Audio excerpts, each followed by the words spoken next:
पसंद आता है, कहीं और के गाड़ियों तो बराबर वाली बराबर थोड़ा ही जाके अंदर घुसेगी, झांकेगी, थोड़ी देर बैठेगी, मन में मन नहीं जाता था। तो रानी ने कहा अपने पति को, राजा साहब सवारी रुको, ये यात्रा रुको। का थोड़ी देर में मैं बैठूंगी, कितना सुंदर भजन कीर्तन कर रहा। राधा ने हाथ पकड़ के खींचा, नालायक है, सवारी नहीं रुकवाई। महल में जाके कहने लगा, शर्म नहीं आती, तुम रानी हो और रानी हो तुम गरीब की कुंजियों में बैठ के मेरी इज्जत गंवाना चाहती हो। राजा तो डांट के चला गया और रानी ने प्रार्थना की परमात्मा से, हे परमात्मा, हे मेरे दाता दयालु दाता, अगर इस जिंदगी में कोई अच्छा काम मुझसे हो गया हो तो इतनी कृपा कर देना, दोबारा से अगर आदमी का जन्म दे तो मुझे किसी गरीब घर में पैदा करना। रानी गरीब घर में पैदा करना ताकि कोई पाबंदी ना हो, जहां जाए बैठ सके, मुझे ऊंचाई पे मत भेजना। और प्रार्थना सुनी और वही रानी अगले जन्म में फिर नारी बनी और वीरन के घर जन्म पर नाम पड़ा सबरी। और राम मिलने आए, संतों के द्वारों को ला देते चले गए, सबरी से मिलने आए राम, आप सबको पता। इसलिए और सबरी गाती थी, क्या थी सबरी? एक रास्ते साफ करने वाली बेलन गरीब, खाने को बर्तन में नहीं हाथ पे रख के खा लेती जो थोड़ा बहुत मिलता। लेकिन आज तो सबरी के चर्चे संत लोग करते हैं अपनी सभाओं में, जहां सत्संग सफल हो ही नहीं सकता, जहां लीला सबरी नानक और कबीरा का जिक्र ना आए, वो सत्संग कभी पूरा हो ही नहीं सकता। सबरी कहते थे, मैं पूजा हुआ दिया तेरी बंदगी से पहले,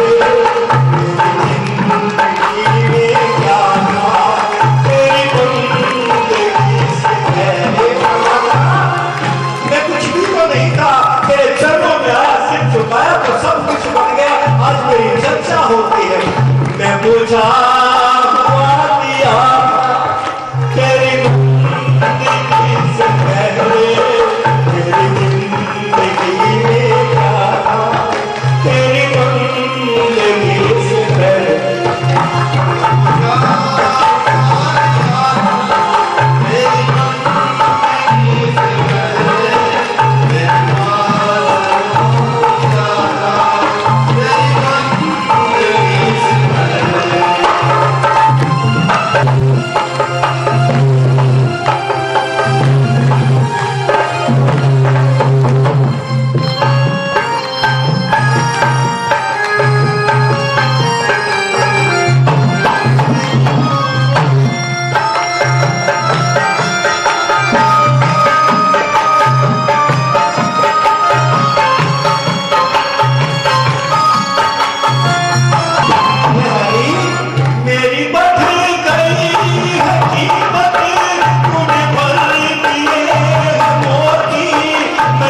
प्यार का, तेरा आसमान भी प्यार का, ये सब प्रेम करो। तू मेरे माँ है, तो जहान भी मेरे माँ, ये जमीन भी मेरे माँ, आसमान भी मेरे माँ। कौन आसरा, कौन आसरा, मेरी बंदगी से पहले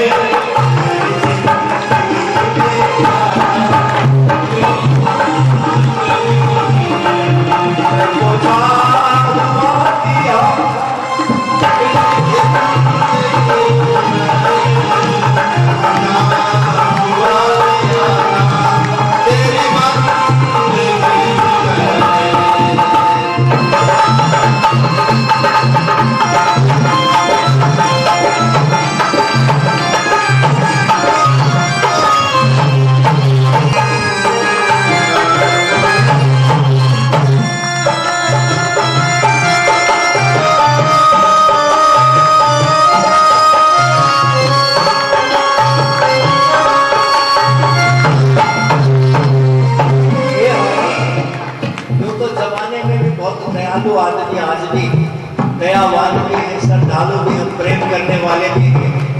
तेरे बंदे बहुत श्रद्धालु भक्ति पे भरे आज भी हैं, लेकिन तेरे जैसे नहीं हो सकते परमात्मा।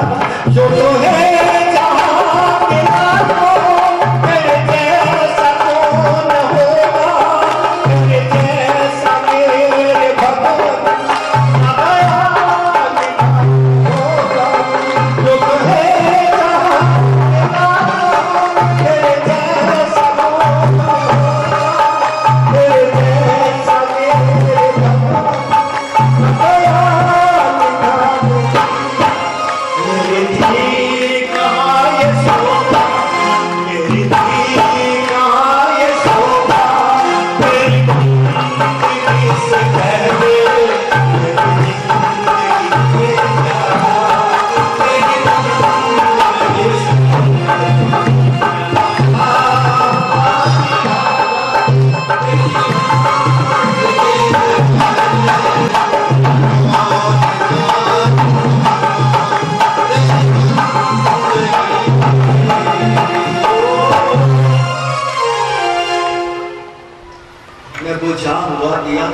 बंदगी से पहले, मेरी जिंदगी में क्या था तेरी बंदगी से पहले।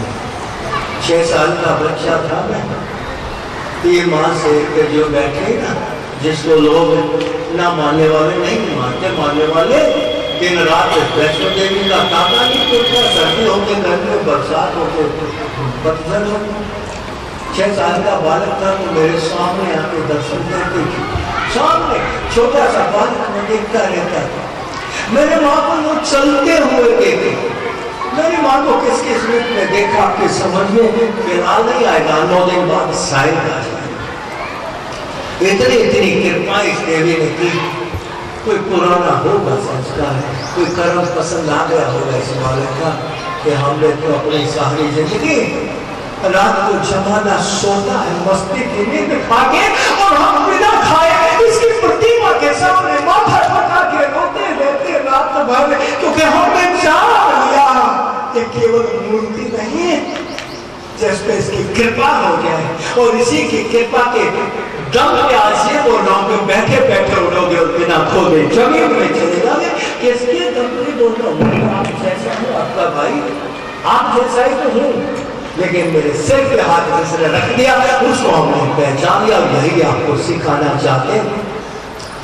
एक मेरी कथा में नियम का आप ध्यान रखना, हाथ जोड़ के प्रार्थना करता हूँ। मैंने जिंदगी में समय की पाबंदी की है।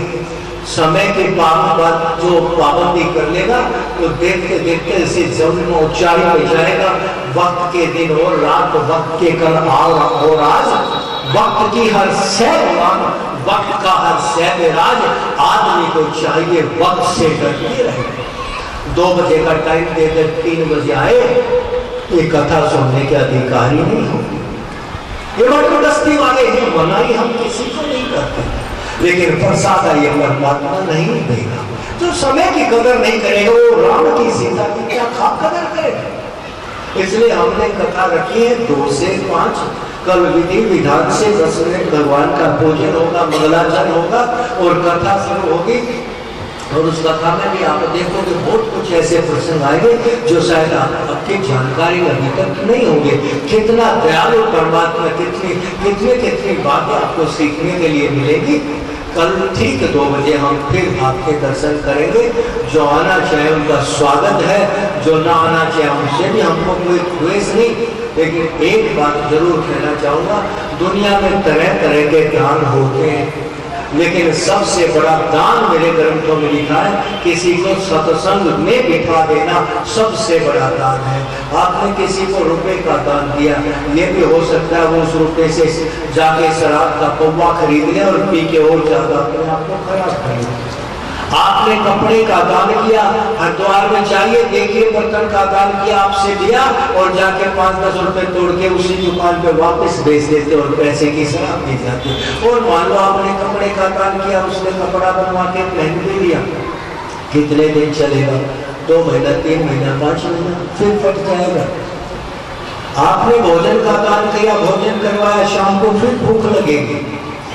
लेकिन अगर आपने किसी को सत्संग में बिठा दिया और उसको चोट लग गई, हमारी तरह जख्म खा गया, हरि की बंदगी में आ गया, तो वो न केवल वो ना सुधरेगा, उसको आने वाला कुल भी सुधर जाएगा। इसलिए दान दो तो वो दो कि अगर उसको लग जाए तो संस्कार करते हैं।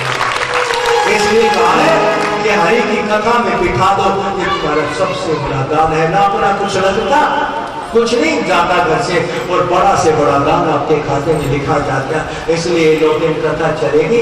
आपसे मेरा निवेदन, जो अड़ोस में पड़ोस में मिले उसको बताओ जरूर। कोई आए उसकी मर्जी, ना आए उसकी मर्जी, हमको कोई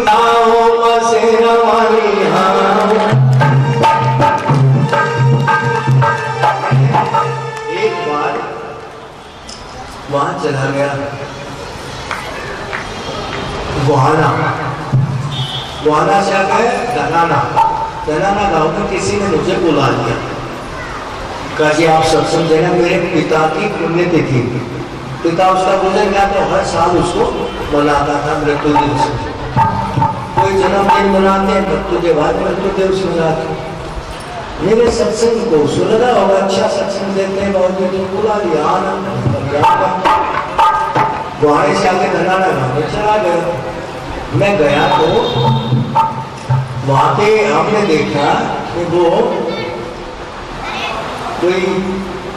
उसके पिताजी का फोटो लगा रखा था, हवन चल रहा था। तो मुझे वहां पता चला इसके पिताजी आर्य समाजी थे। हम हर समाज को नमस्कार करके चलते, आर्य समाज वाले बहुत श्रेष्ठ पुरुष। अरे वो तो हमारे हिंदू हैं, हमारे बुजुर्ग हैं, हम तो मुसलमानों को भी सिजदा करके चलते। हमने तो बाइबल से भी गुरेज नहीं, क्योंकि उसके जब रंग में रंग रहे प्रभु तेरे रूप बने, तो जिस रूप में भी तो अंग्रेजों का गोड है तो भी हमको कबूल, तो मुसलमानों का खुदा है तो भी हमको कबूल, तो ईसाइयों का चर्च है तो भी हमको कबूल। हम तो सबको सिजदा, हमने तो अपना माथा टिकाना सीख लिया, सिजदा करना सीख लिया।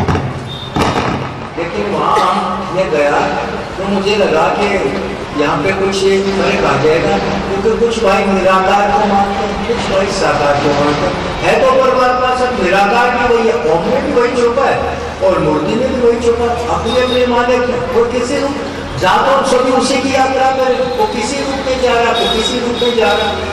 लेकिन कुछ ऐसे हो जाते हैं जिनमें दूसरे के धर्म के प्रति द्वेष बढ़ जाता है। हमने कुछ ऐसा सीख लिया कि सब जो धर्म से प्रेम करो, सब में वही तो छुपा, सबकी मंजिल वही है, सभी वही जा रहे हैं, रास्ता अलग अलग है। यहाँ से दिल्ली जाना चाहो कोई जीटी रोड से चला जाए, कोई नगर में सैदपुर से चला जाए, रास्ते अलग।